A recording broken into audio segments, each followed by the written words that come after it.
Ang pagkaon kay kabahin sa atong adlaw-adlaw nga paglihok. Gikan sa sinangag na palisan ng itlog ug kusino para sa pamahaw, hangtod sa adobo masudan sulod sa bugat nga panihapon. Pero dili ra kalawasan ang giatiman na ani, kundi konektado pud ni sa ato ang emosyon. Mukaon ta kung naikasadya, mangita ta sa atong paborito nga pagkaon kung masubot ta, o mukaon ta kung naatay kalagot. Karon, atong hisgutan kung giunsa paggamit, isip metapora ang kalagot sa tulo ka mga bala nga gikan sa Subo. Panihubad sa Ingles, ang kalagot kay feelings, perceptions, and emotions of abhorrence, disgust, and noting. Sa konsepto sa mga bala, ang pasabot sa kalagot sa Ingles kay resentment. Sa pamaagi sa Oxford Dictionary, mao kini ang mapait na pagbati tungod sa dili patas na pagkatrato. Busa, ang kalagot kay isa ka komplikado nga pagbato tungod na pwede hinay-hinay nga matigom sa taas nga panahon. Sama ni Oates, in literature, eating and not eating are always symbolic. Atong gikabit ang mga handumanan sa pagkaon, sama sa mga tao nga atong nakauban sa pagkaon ug sa gugma, o sa mga lugar nga atong gikanan. Ang pagkaon mahimong mulabaw pa sa pagbati ug mahimong pamalandong sa atong sosyal nga kahimtang. Ang platong gisudlan nimo, sa sudan mo kalitag hagtok sa imong bagol-bagol. Ang plato sa pagkaon nga pinasidungog nga giandam sa asawa, gihimong hinagiban batok sa kaniya. Sa mga linyang, Unsa naman sa imong giluto? pakita nato ang kasuko sa bana tungod sa kapakyas sa iyang asawa sa pagtuman sa mga pamatasan nga iyang ganahan. Ang babae gilauman nga mahimong wife material ug kung mapakyas sa bisan unsang aspeto, siya mahimong biktima sa pagpanglampos. Ang kasakit nagpabilin apan nag-ugmad kini sa lain nga porma sa bata. Kinsa nagdugtong sa baho sa mga sangkap sa pansit sa kasinatian sa pag-abuso sa iyang inahan. Mahimong nagpasabot usab kini sa kasuko sa amahan ug sa tinguha sa pagbuwag sa pulong-pulong nga siklo sa kasamok.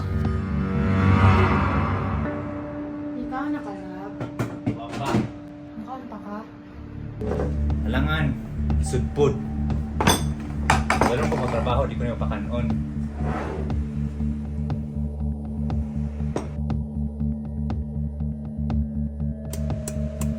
Nganong naghilak si Loida nga nagbatil sa itlog ni Teodosia Villarino, nagsubay kang Loida, usa ka babaeng ginapadawg-daog sa iyang bana, samtang nag-amdam siya og pagkaon kabahin sa iyang adlaw-adlaw nga kinabuhi. Pero ang pangutana, ngano man jud naghilak si Loida?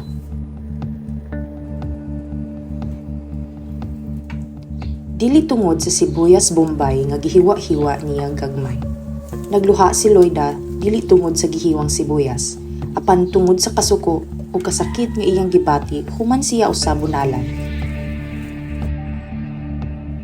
Nagilak siya karong buntag, inikaon ni Larry sa itlog mangidlap ang mga mata ni ini sa kahinam. Naghilak si Loida tungod sa kamatuoran nga human niya lutua ang gihiloang itlog, mahuman na usab ang kinabuhi sa iyang bana, ug mahuman pod iyang giantos nga kinabuhi nga puno sa kalagot. Ano yung pulos, no? Magluto. Sa kinatibukan, ang balak ni Teodosia Villarino nagpakita sa paggamit ni Loida sa pagkaon ug pagluto isip simbolo sa iyang kalagot ug armas sa pagputol sa abusado nga kinabuhi. Ang iyang paghilo nagrepresentar sa iyang panimalos nga ipatilaw sa bana ang iyang kalagot ug ang templa sa iyang kaugalingong pagpang-abuso.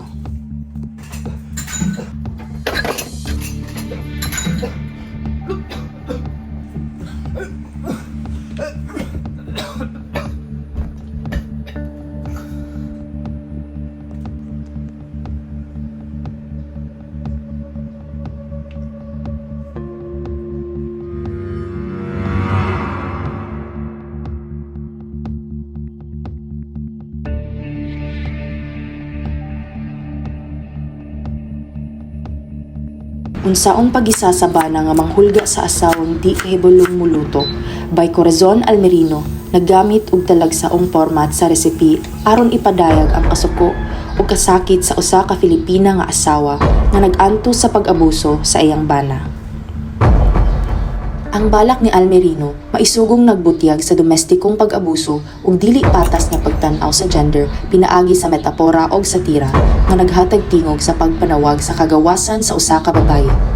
Kini usa ka pamahayag sa kasuko sa babaye ug usa ka pagsaway sa istorya nga magpailob lang ang mga babaye sa bayolenteng relasyon nga walay tingog.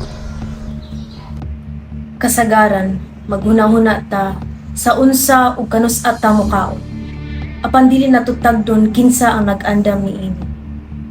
Sa patriarkal nga katilingban sa Subo, kababayin-an, mga inahan ug maybay ang nagdala niini nga tahas.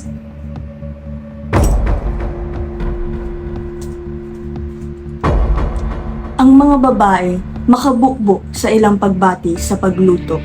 Ang laing-laing porma sa kalagot usa ka hulagway sa ilang pagpagantos. Kasakit, kasuko, ug tingnuha sa pagpanimalos.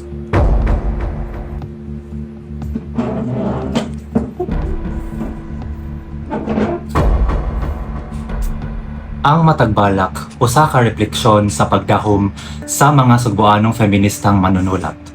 Isa ka katilingban na walay patriarka, misogynia ug pagpangdaog-daog sa mga kababayen-an.